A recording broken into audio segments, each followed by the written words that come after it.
السلام علیکم۔ آج ہم چوتھا کلمہ پڑھنا سیکھیں گے۔ چوتھا کلمہ توحید۔ توحید میں نے اکیلا، لا الہ الا اللہ وحدہ لا شریک لہ لہ الملک ولہ الحمد یحیی ویمیت وہو حی لا یموت ابدا ابدا ذو الجلال والاکرام بیدہ الخیر وہو علی کل شیء قدیر۔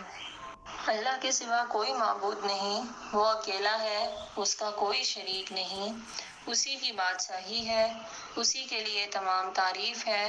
وہ زندہ کرتا ہے اور مارتا ہے، اور وہ ہمیشہ زندہ رہے گا، اس کو کبھی موت نہیں آئے گی۔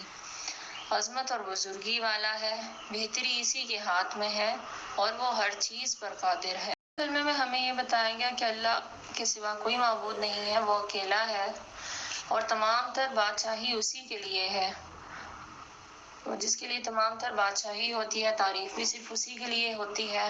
اسی کے ہاتھ میں اچھائی اور بھلائی ہوتی ہے، اسی کے ہاتھ میں ہے کہ وہ جس کو چاہے زندگی دے اور جس کو چاہے موت دے دے، اور اس کو کبھی موت نہیں آئے گی۔ ہمارا ایمان ہے کہ اللہ تعالیٰ اس طرح کی ساری چیزوں سے پاک ہے۔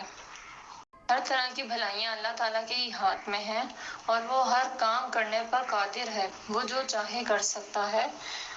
انسان کے کام کرنے کی ایک حد مقرر ہوتی ہے، ایک لمٹ ہوتی ہے، مگر اللہ تعالیٰ ہر طرح کی حدوں سے پاک ہے۔ وہ جب چاہے، جس طرح چاہے اور جو چاہے ہر طرح کا کام کرنے پر قادر ہے۔